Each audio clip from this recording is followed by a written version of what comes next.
Hi friends, welcome back to mini vlog part 6. నేను almost temple కాడికైతే వచ్చేసాను. నేను ముందు వీడియోలో చెప్పాను కదా, నేను ఎవరిని చూసాను గుడి లోపల అని. అది వేరెవరో కాదు, దీప్తి సునేన అక్కనే నేను చూసాననమాట. అక్కని ఇదే నేను ఫస్ట్ టైం చూడ్డాము.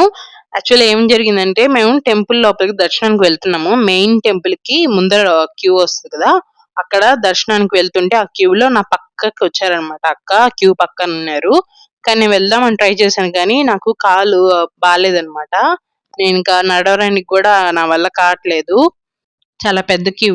నేను వెళ్దాం అనుకున్నా గానీ ట్రై చేశాను, కానీ చాలా మంది తొక్కేస్తున్నారనమాట నా కాలుని. నా కాలు ముందే బాలేదు. ఇంకా నేను సరే కనీసం వీడియో అయినా తీయడానికి ట్రై చేశాను, కానీ అసలు కనిపించలేదు సరిగ్గా. అందుకనేసి ఇంక నేను వదిలేశాను. ఇప్పుడైతే దర్శనం చేసుకొని బయటకొచ్చేసాము. ఎనకాల వచ్చేసి వెనక పక్క ప్రసాదం కౌంటర్స్ ఉన్నాయి. ఫస్ట్ మనం వెళ్లి ఒక లైన్‌లో ప్రసాదం కావాల్సింది ఎన్ని ప్రసాదాలు కావాలో దానికి టోకెన్ తీసుకొని, ఇంకొక లైన్‌లో వెళ్లి ప్రసాదం తీసుకొని వచ్చేయడమే.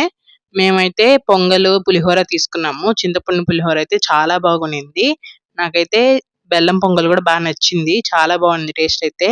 మా పాప అయితే అసలు ఆపనే ఆపలేదు. కిందంతా పడేస్తుంది. తనకెలా తినాలో తెలీదు గదా, అయినా ట్రై చేస్తుందనమాట. తనే తినాలని తనకి బాగా ఇష్టమనమాట అలా చేయాలంటే. నేను మీ అందరికీ 9 గోపురాలు ఉండేది చూపిద్దాం అనుకున్నాను. టెంపుల్ లోపల ఉంటుంది కదా, ఒక సర్కిల్. ఆ సర్కిల్‌లో నుంచి చూస్తే 9 గోపురాలు కనిపిస్తాయి. అది చూపిద్దామని ట్రై చేశాను, కానీ వెళ్ళడానికి రూట్ అనేది లేదనమాట. ఇంక సరే అని ఎటువైపైనా ఉందని చూస్తే మొత్తం క్యూ కట్టేసి చేంజ్ చేసేసున్నారు. మొత్తం దారులంతా మార్చేసున్నారు. నేనైతే ఫస్ట్ టైము అరుణాచలం వచ్చినప్పుడు చూపిచ్చాను. నా లాంగ్ వీడియోలో ఉంటుంది చూడండి, ఎవరైనా మిస్ అయ్యుంటే. ఇప్పుడైతే మేము ప్రసాదం తినేసి ఇంకా టెంపుల్ సైడ్ నుంచి ఇంకా ఇదొక్కటే అన్నమాట వెళ్ళే దారి. అటువైపంతా చూసారంటే మొత్తం క్యూస్ కట్టేసున్నారు. టెంపుల్ అటు సైడ్‌కి వెళ్ళడం ఇంకేం ఉండదనమాట. దర్శనం చేసుకొనొస్తే నేరుగా ఇలా బయటికి రావడమే. ఇంకా వేరే సైడ్ నుంచి వెళ్ళడం గాని ఇంకేం ఉండదు. ఇదొక్క రూటే ఉంది.